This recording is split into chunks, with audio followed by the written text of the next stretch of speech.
Bonjour à toutes et à tous et bienvenue sur cette nouvelle vidéo dans laquelle on va voir justement une partie de Tarrasch contre Marco. Donc les connaisseurs, je sais qu'il y en a parmi vous qui la connaissent très bien, qui l'ont beaucoup analysé.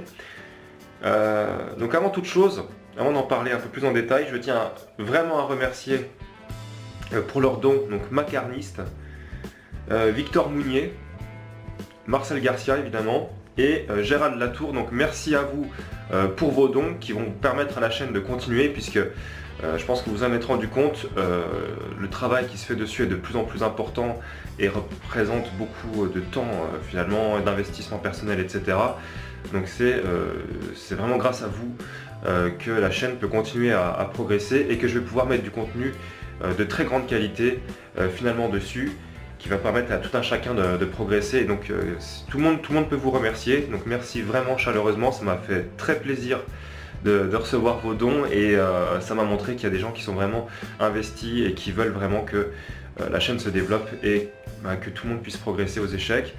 Donc vous êtes un petit peu les héros de cette chaîne YouTube, donc merci à vous. Donc pour l'autre information, en fait cette partie, quand je suis arrivé au club d'échecs de Besançon, sous la direction de François Chevaldonnet, donc maître international et double champion de France, je suis arrivé, et première partie que je joue en compétition, c'était contre un joueur classé à peu plus de 1700, que j'ai battu en à peu près 40 coups. Et donc voyant mon potentiel, l'entraîneur s'est dit qu'il fallait me former. Et donc il m'a simplement mis cette position que vous allez avoir, issue de la défense berlinoise de la partie italienne. Et il m'a demandé de calculer moi-même les variantes de gains pour les blancs, que je vais vous montrer aujourd'hui. Bien évidemment, j'ai pas pu tout calculer parce que ça impliquerait beaucoup de quoi à l'avance, mais j'ai pu grosso modo dégrossir un petit peu les idées. Donc aujourd'hui, je peux avec fierté vous parler de ces variantes et vous remontrer un petit peu ce qu'il en est sur cette partie. C'est d'autant plus intéressant que vous pourrez certainement le jouer en partie vous-même, puisque la partie espagnole est une partie relativement jouée en compétition, et que finalement le piège qui est tendu par Tarrasch à Marco, puisque c'est une partie Tarrasch-Marco, est un piège qui est assez, somme toute, récurrent, puisqu'on a souvent des positions de partie italienne similaires en partie officielle, et parfois on ne sait pas qu'on a le gain, alors qu'on l'a. Donc maintenant vous le saurez, et vous pourrez tenir votre adversaire et gagner des parties grâce à ça. Donc je vous souhaite un bon visionnage, et je vous dis à très bientôt. Et ceux qui veulent faire un don, le lien est dans la description. Sachez qu'encore une fois, cette vidéo m'a pris plusieurs heures de réalisation et beaucoup de connaissances que j'avais déjà et que j'ai dû retravailler. Voilà. Alors là, on va voir une partie justement Tarrasch contre Marco. Vous allez voir que c'est une partie espagnole et cette partie illustre beaucoup d'idées très intéressantes dans cette ouverture espagnole et que vous pourrez même réutiliser dans vos propres parties, parce qu'il m'est arrivé de les jouer assez régulièrement et parfois même, je vous montrerai, ça a pu me coûter assez cher. Donc du coup, on va jouer E4, E5, cavalier F3, cavalier F6, donc je ne reviens pas sur ces coups, protection du pion E5 puisqu'il était attaqué par le cavalier F3, fou B5, donc pression indirecte sur le pion E5, que tout le monde connaît. Et alors là, bon, le coup A6 et fou A4 ne change absolument rien finalement aux idées qu'on va voir, donc je vais pas le jouer parce que ça sert à rien, mais ça changerait rien du tout.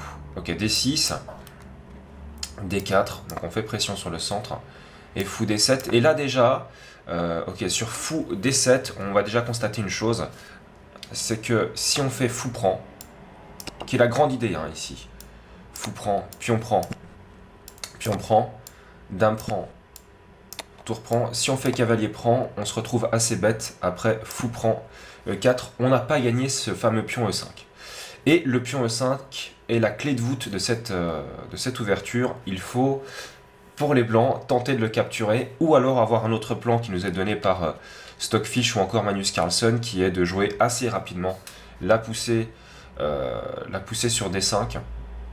Alors c'est le coup de l'ordinateur. Alors il y a une variante que je vais vous montrer. L'ordinateur est friand de ce coup. C'est pourquoi il est conseillé avec les noirs ici de prendre tout simplement dans une première intention en D4 au lieu de jouer le coup fou D7, parce que dans ce type de partie on va voir ce qui va se passer justement avec D5.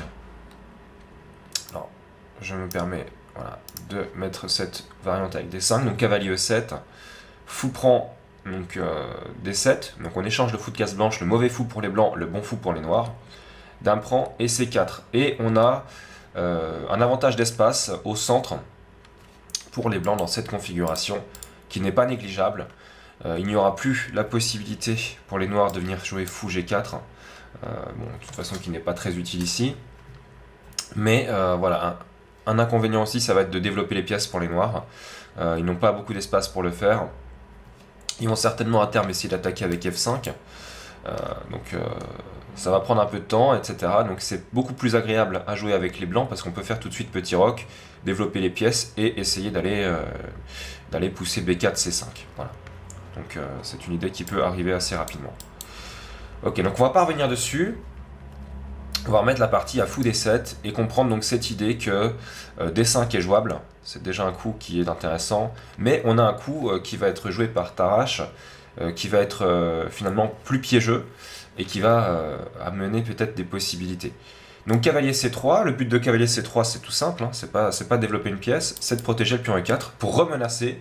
Fou prend C6, fou prend C6, pion prend E5, pion prend E5, dame prend dame, tour prend et cavalier prend E5, et il n'y aura plus fou prend E4 parce que le cavalier contrôle. Donc ça c'est le point crucial. Donc évidemment les noirs jouent cavalier F6 pour ramener une attaque sur E4, et à la fin de cette variante pouvoir faire fou prend E4, et reprendre du cavalier si le cavalier blanc venait à prendre sur E4. Donc c'est vraiment la guerre entre les pions E4 et E5. Ok, donc petit roc, maintenant que les blancs n'ont pas la possibilité de rajouter une pression sur E5 et de protéger E4, ils vont faire petit roc dans l'idée d'amener finalement la tour en E1. C'est l'une des grandes idées de la partie espagnole, d'amener la tour en E1 pour protéger E4. Fou E7. Ici, E prend D4 est encore le meilleur coup. On peut faire cavalier prend D4, suite fou E7, et les noirs finalement n'ont pas de problème, ils vont pouvoir jouer petit roc. Dans la partie, vous allez voir, c'est pas ce qui va se jouer, et ça va leur coûter cher. Donc fou E7, il n'y a pas encore, je dirais qu'il n'y a pas encore de gain pour les blancs. Mais après tour E1, cette fois-ci, c'est très clair, on a vissé sur le pion E4, on a suffisamment de protection, donc on va pouvoir menacer la prise en E5. Et vous allez voir, il y a des variantes qui sont assez complexes. Donc ici, trouverez-vous le seul coup finalement des noirs. Je vais vous tourner l'échiquier. Le seul coup que les noirs peuvent jouer tout de suite pour ne pas perdre en ligne. Alors dans la partie Tarrasch-Marco, eh bien les noirs se trompent et font petit roc. Donc on verra ce qui va se passer. Donc là, petit roc, c'est le coup perdant. Il y avait un autre coup qui tenait. C'était, encore une fois, la prise sur D4. Et sur cavalier prend D4, peut-être de faire simplement petit roc maintenant. Quoi qu'il en soit, ce n'est pas ce qui s'est joué, et on va voir ce qui se passe après le petit roc des noirs. Ok, donc on va y aller progressivement, parce qu'il y a pas mal de variantes, et je veux pas vous perdre. Donc du coup, fou prend C6. Ok, donc l'idée c'est de récupérer E5. D'accord? Ça c'est l'idée. Donc fou prend. Pion prend E5. Pion prend E5. Dame prend dame. Et alors là, il y a plusieurs possibilités. Il y a tour A prend. Tour F prend. Ou encore fou prend. Donc il y a trois possibilités. On va déjà voir ce qui se passe après fou prend. Ce qui est le plus simple. Ok, fou prend, cavalier prend E5, on a gagné un pion. Et donc là, tout simplement, le pion E4 est suffisamment protégé. On ne peut rien faire contre ce pion. D'accord? Donc après, fou prend D8. La prise en E5 finalement est une prise gagnante immédiatement. Et si tour E8, eh bien on peut tout simplement jouer cavalier prend C6 et il n'y a pas de problème. Par exemple, cavalier prend C6, B prend C6. Moi je pensais à fou F4, histoire de bloquer finalement ce fou sur la case D8. Et on aura tout loisir de jouer tour AD1 et d'avoir une excellente position ici. Voilà. Donc on va évidemment pas voir la variante ici avec fou prend E4 qui ne donnerait rien. Bon, fou prend E4, cavalier prend E4, cavalier prend E4, tour prend E4, évidemment tour E8 ici, on va même pas le jouer, ça donne rien du tout. On n'a qu'à remettre la tour en place peut-être sur E1 et sur F6, cavalier F3, tour prend tour, cavalier prend, il n'y a aucun problème, d'accord? Ok, donc on va revenir un petit peu en arrière et on va voir qu'il y a deux autres coups finalement, donc après dame prend D8.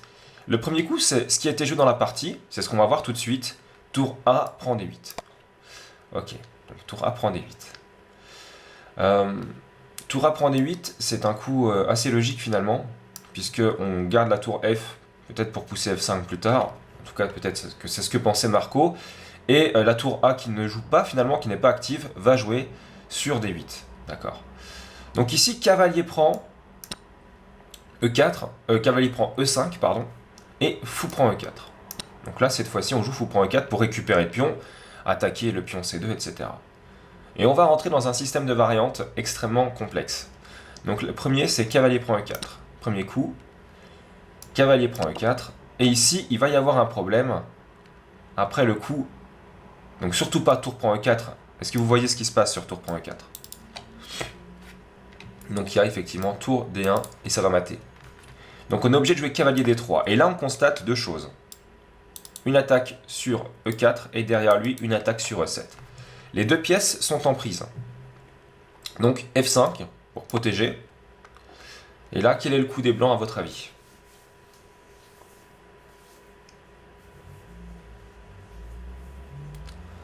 Quel est le coup des blancs dans cette configuration? F3. Donc F3.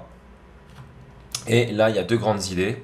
Alors la première idée qui est très humaine finalement, et qui va être jouée dans la partie, c'est fou C5.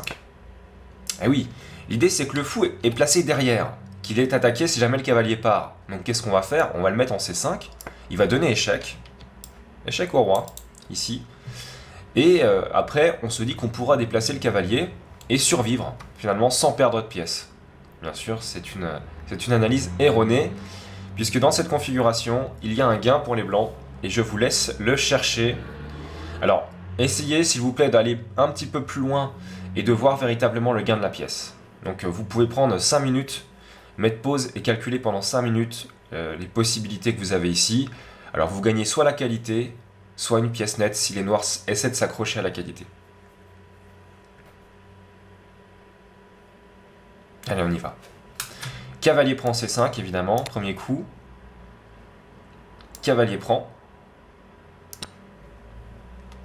Et ici, fou G5. Donc là, on attaque la tour, située sur D8. Mais on voit aussi en parallèle une double attaque se profiler avec tour, tout simplement tour E7. Fou E7, pardon. Donc là, les noirs auraient pu jouer par exemple tour C8 ou peu importe. Et après fou E7, garder la pièce en jouant un coup de cavalier, en le protégeant par B6 peut-être, et juste perdre la qualité. Ils vont se tromper, ils vont jouer tour D5. Et là maintenant, vous devriez voir le gain en deux coups.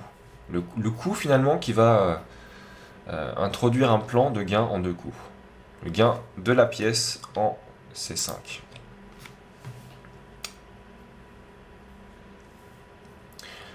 Ok, donc c'est fou E7.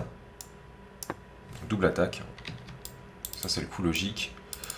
Et après le coup tour E8, C4.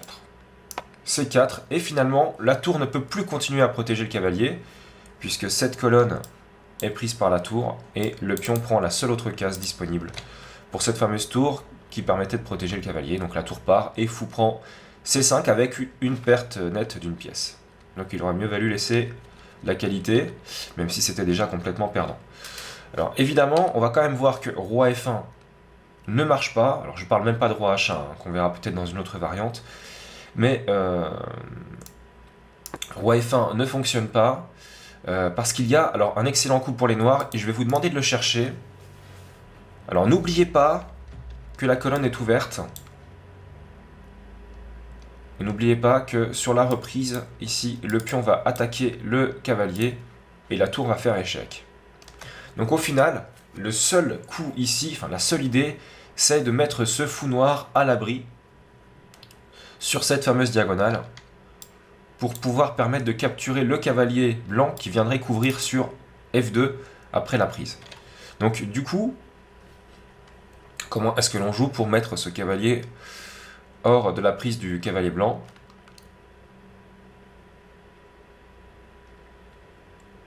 Et qui lui permettent finalement de continuer à contrôler cette diagonale. Alors le coup c'est fou B6. Et qu'est-ce qui se passe sur fou B6? Alors certes, on va se remettre du côté blanc pour que vous puissiez bien voir la position. Donc là on a une pièce en prise, on prend. Donc pion prend E4, pion prend E4, d'accord. Et là, échec. Et le pion menace de reprendre le cavalier. Et là vous commencez à comprendre pourquoi finalement roi F1 était un mauvais coup. Dans cette configuration-là, même si on verra que dans d'autres configurations, c'est le seul coup. Eh bien, cavalier F4. Si cavalier F2, tout reprend. Et ça va être complètement perdant suite à la découverte. Donc cavalier F4. Ici, c'est le fou qui protège le cavalier. Donc on va jouer E3. On coupe la protection du cavalier. Ok, donc ici, il faut reprotéger le cavalier avec G3. Les noirs vont jouer G5 et vous allez voir que ça va complètement s'égaliser. Dans la variante avec fou prend E3. Ok, fou prend E3. Tour prend E3. Pion prend F4. Pion prend F4 et tour prend F4. Et ici, c'est une partie complètement égale avec des pions qui sont placés exactement aux mêmes endroits et 2 tours. Donc une partie impossible à gagner. Évidemment, on ne va même pas regarder le coup ici à la place de roi F1, roi H1. Qui serait complètement perdant. Pourquoi? Alors je vous laisse chercher 2 secondes pour les plus débutants d'entre vous.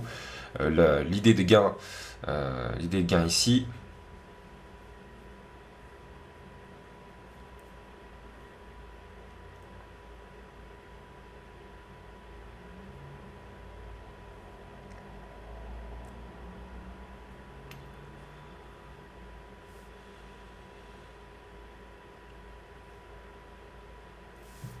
Peut-être simplement tour prend D3.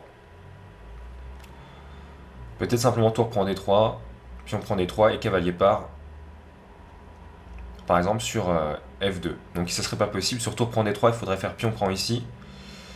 Et la position se compliquerait énormément dans cette configuration. En tout cas, ce qui est sûr, c'est que on n'aurait pas le gain espéré.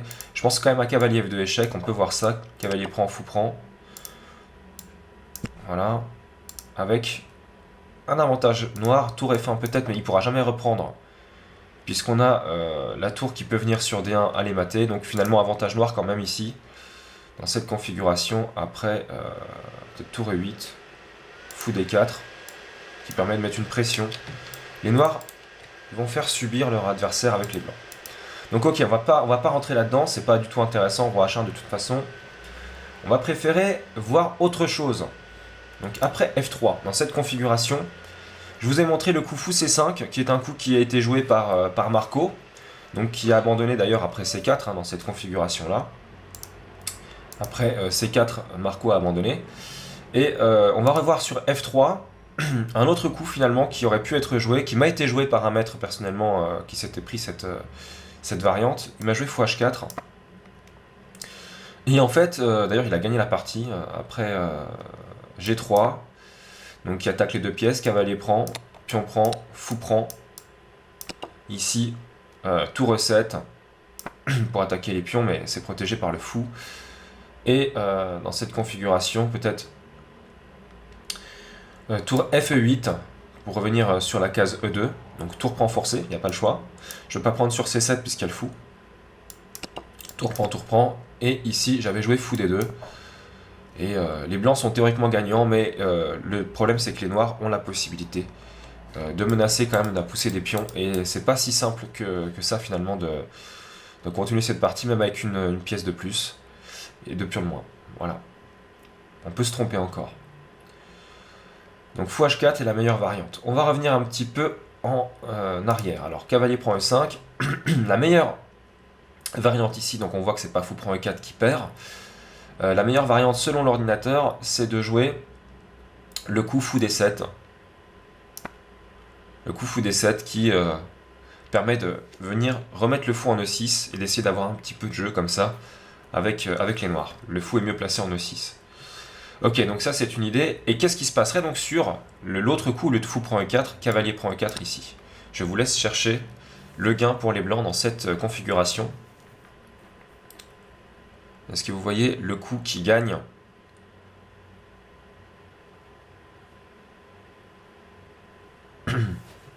Donc ok, c'est cavalier prend C6. Et là, vous allez comprendre la force du coup intermédiaire.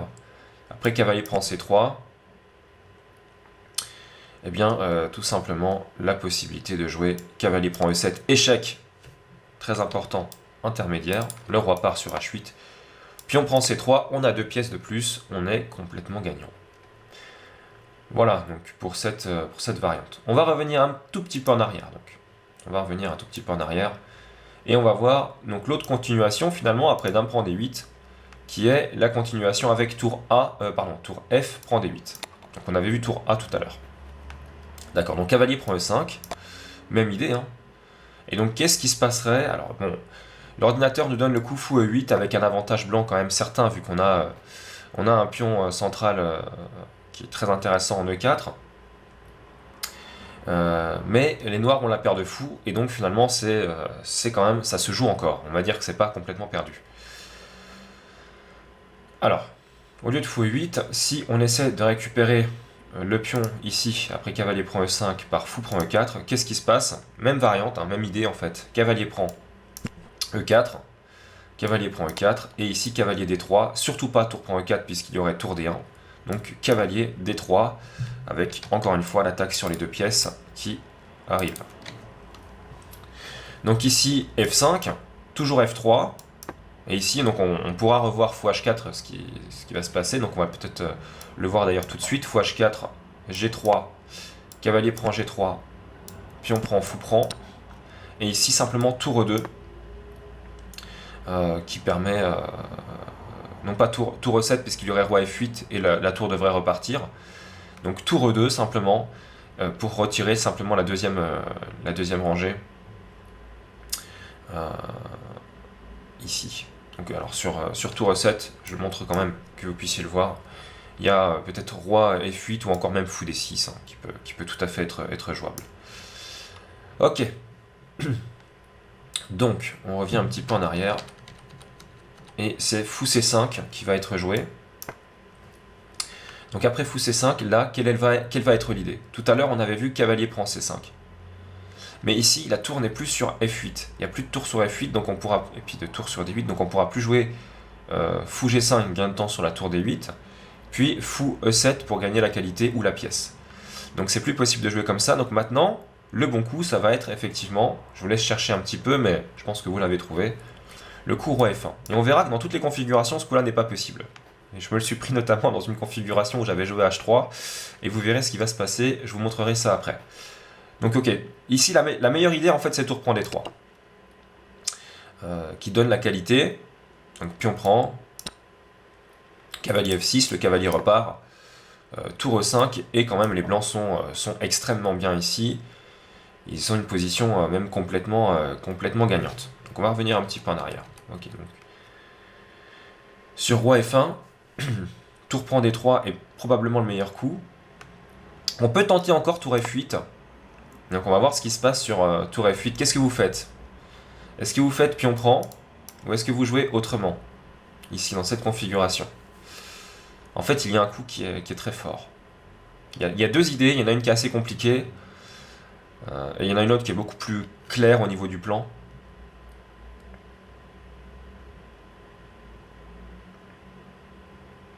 Donc en fait le bon coup c'est roi E2.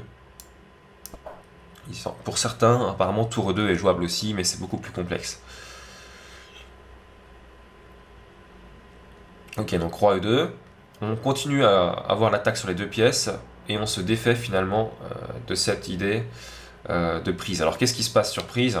On l'a déjà vu tout à l'heure. Si la prise est jouée, F prend E4, pion prend, donc double attaque, donc échec.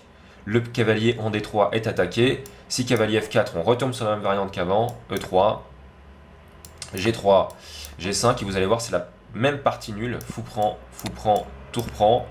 pion prend, tour prend. Et on est dans une partie complètement égale ici, avec deux tours et la même structure de pions, le même nombre de pions. C'est complètement similaire. Donc ça marche pas. Donc d'où l'importance de roi E2 qui conserve l'attaque sur les deux pièces. Ok, donc après roi E2, qu'est-ce qui va se passer? À votre avis ici, quel va être le prochain coup? Fou D6. C'est théoriquement le meilleur coup. F prend E4.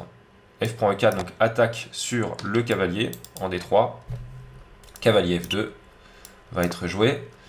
Fou prend H2 pour récupérer un petit peu de matériel. Et ici, simplement fou E3 qui va permettre de menacer, par exemple, cavalier prend E4. Il faut faire attention quand même au retour d'une tour sur la colonne E et du fou qui peut venir nous clouer le nôtre et essayer de gagner une pièce. Bon, en théorie, c'est pas jouable. Mais bon, il faut quand même faire attention, à ça. Donc, ok. On a vu ça.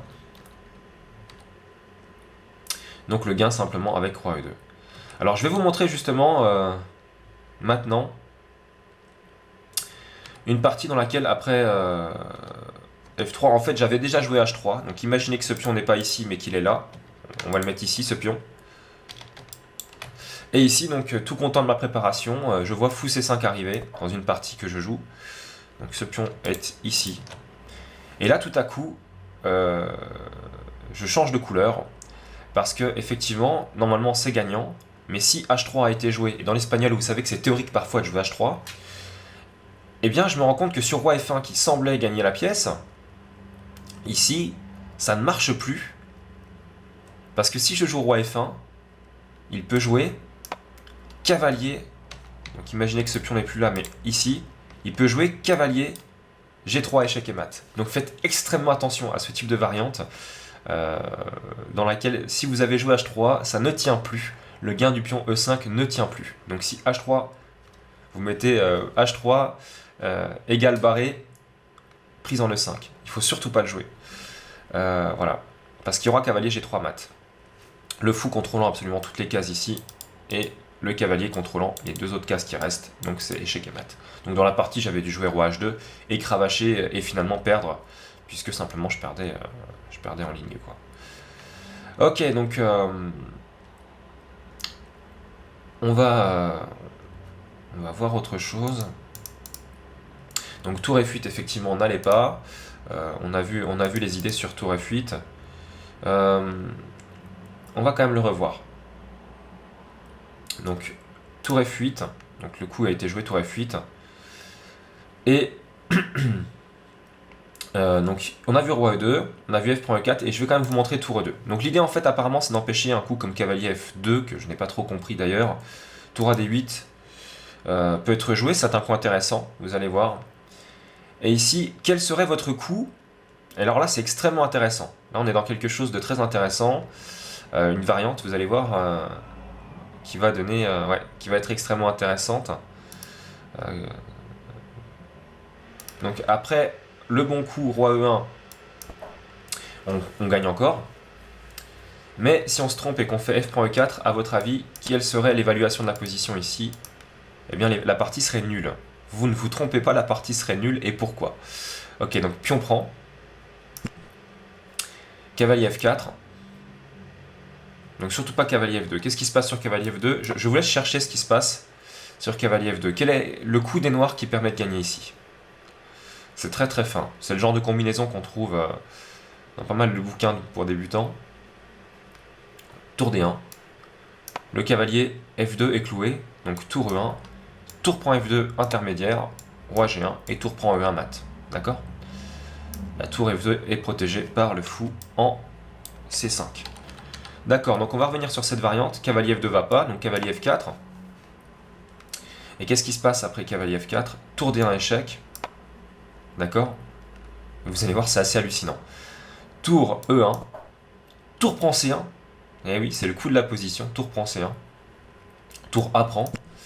Et tour prend F4, échec.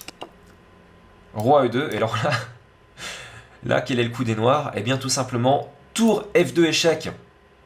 Regardez, toutes les cases sont prises. Le pion contrôle les deux cases D3 et F3. Le fou contrôle la case E3 et protège la tour en F2. Donc roi D1 forcé. Et ici, quel est le meilleur coup des noirs à votre avis?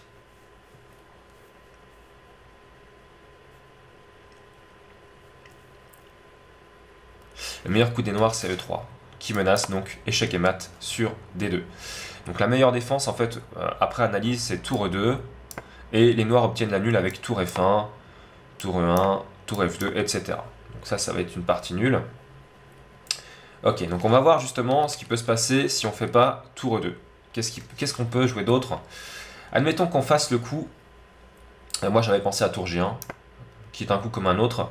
Là, il y a une manœuvre de gain pour les noirs, je vous demande de la chercher. Quelle est la manœuvre de gain dans cette position?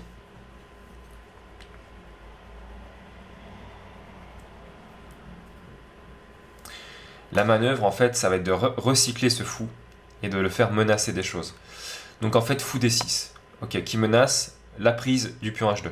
Ça, c'est la première chose. L'idée aussi, c'est que si on pousse H3, il va y avoir fou G3 et la menace tour D2 échec et mat. D'accord, vu que le fou contrôle la case E1. Donc ici, ok, moi j'ai pensé à G3, justement pour éviter ce type de variante, parce que H3, ça laisse vraiment trop de possibilités. Et sur G3, j'en mets l'échiquier côté blanc, tour prend H2, roi E1, fou prend G3 échec. Le coup qui tue. Parce que ici, justement, eh bien, on n'a plus aucune possibilité. Alors, les noirs ont au minimum la nulle. Au minimum la nulle. Et au maximum, évidemment, le gain. Donc, il n'y a plus trop le choix. Si on fait roi D1, est-ce que vous voyez ce qui se passe? Si on fait roi D1, il y a tour D2 échec et mat. Et si on fait roi F1, qu'est-ce qui se passe? Il y a tout simplement E2 échec et mat. Par conséquent, on est obligé de faire tour prend. Et là, ici, ben, c'est assez simple finalement. Tour F1 échec. Roi E2, tour prend C1. Et les deux pions de plus ici sur H7 et G7 permettent de remporter finalement la partie assez facilement, puisqu'on va simplement pousser ces deux pions et aller à dame. Voilà, donc je crois qu'on a fait à peu près le tour de cette partie et donc des différentes variantes dans cette partie. Et donc on a vu que, eh bien effectivement, c'était loin d'être simple. Alors je vous conseille très fortement quand vous jouez les variantes espagnoles, même si A6 est joué, hein, ça ne changera rien du tout. Ok, C6, fou B5, donc il peut y avoir A6 tout de suite, ça ne va rien changer, on va voir ça ensemble. Donc A6 x 4. Ok, dans cette configuration, donc D6, D4, fou donc D7 pour la même idée, hein, fou prend C6, fou prend C6, si pion prend, après récupération du pion E5, il y aura récupération du pion E4. Donc ici, cavalier C3, cavalier F6. Vous pouvez jouer, avant ça, vous pouvez jouer la poussée D5, mais je ne vous le conseille pas, sauf si vous êtes vraiment un très fort joueur, positionnel notamment. Mais j'estime qu'au niveau amateur, il vaut mieux essayer de jouer sur ce qu'a joué Tarrasch, ce petit piège d'ouverture. Donc cavalier C6.